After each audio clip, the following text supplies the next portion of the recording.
सभी मेरे साथियों को राजरत्न अंबेडकर की ओर से जय भीम, नमो बुद्धाय।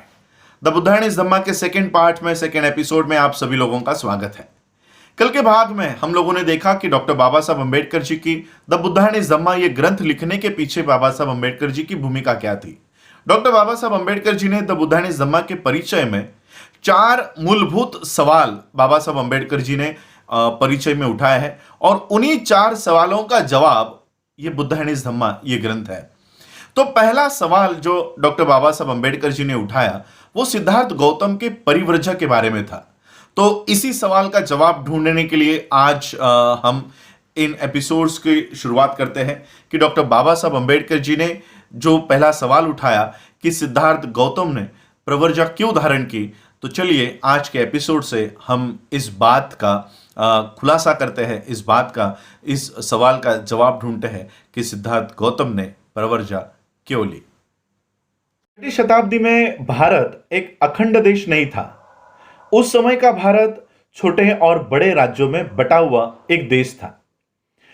कुछ राज्यों के ऊपर एक राजा का, हर एक राज्यों में एक राजा का अधिकार हुआ करता था। ऐसे राज्य संख्या में 16 थे।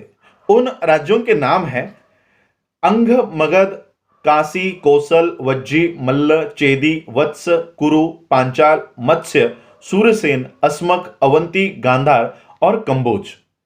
इन राज्यों के ऊपर हर एक पे राजा का अधिकार हुआ करता था और कुछ राज्य ऐसे थे जहां पर किसी एक राजा का अधिकार नहीं हुआ करता था। ऐसे राज्यों के नाम हैं शाक्यों का कपिलवस्तु, मल्ल इनका पावा तथा कुशीनारा, लिच्छवी इनका वैशाली, विंध्य इनका मिथिला, कोलिय इनका रामागम, बुली इनका अलकप्प, कालाम इनका केसपुत्र, कलिंग इनका रेसपुत्र, मौर्य इनका पिप्पलवन और भग्ग जिनकी राजधानी थी समसारा पर्वत।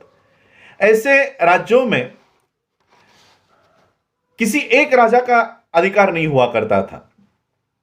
जहां पर किसी एक राजा का अधिकार हुआ करता था, जो नाम मैंने पढ़ के बताए, उन राज्यों को जिस पर एक राजा का अधिकार हुआ करता था उनको जनपद कहा जाता था। और जिन राज्यों के ऊपर किसी एक राजा का अधिकार नहीं होता था, ऐसे राज्यों को संघ या गण कहा जाता था।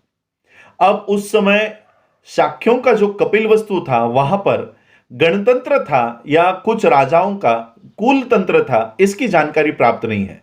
लेकिन एक जानकारी प्राप्त है कि शाक्यों की जो राज्य व्यवस्था थी वहां पर कई सारे शासक परिवार रहा करते थे और क्रम में उनकी राजा बनने की बारी आया करती थी।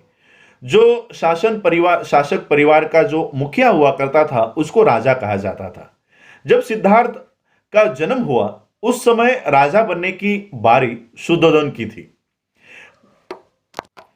शाक्य राज्य ये भारत के उत्तर पूर्वी कोने में स्थित था।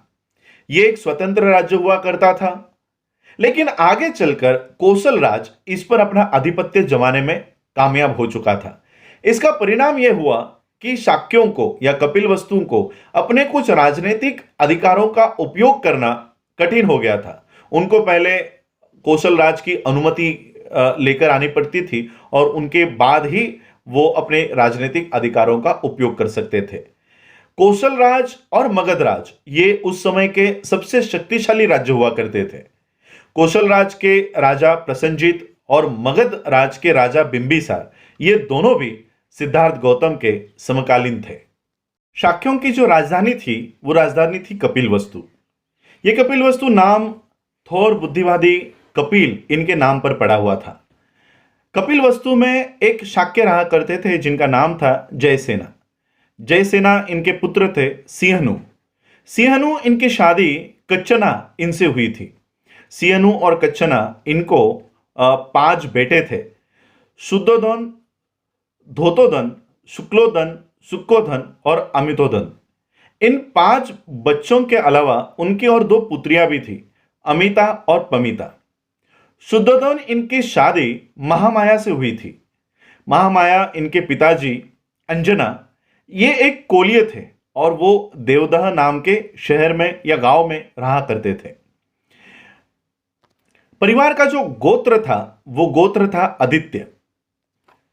शुद्धोधन ये एक महान योद्धा थे और उनके पराक्रम की वजह से, उनके शौर्य की वजह से उनको एक और शादी करने की अनुमति मिल गई थी और शुद्धोधन इन्होंने महाप्रजापति को चुना जो महामाया की बड़ी बहन थी। शुद्धोधन काफी धनी आदमी थे और काफी नौकर चाकर उनके पास थे। उनके पास बड़े बड़े खेत थे और वो खेत जोतने के लिए एट ए टाइम, एक ही समय पर 1000 हल वो अपने खेतों में चलवाया करते थे।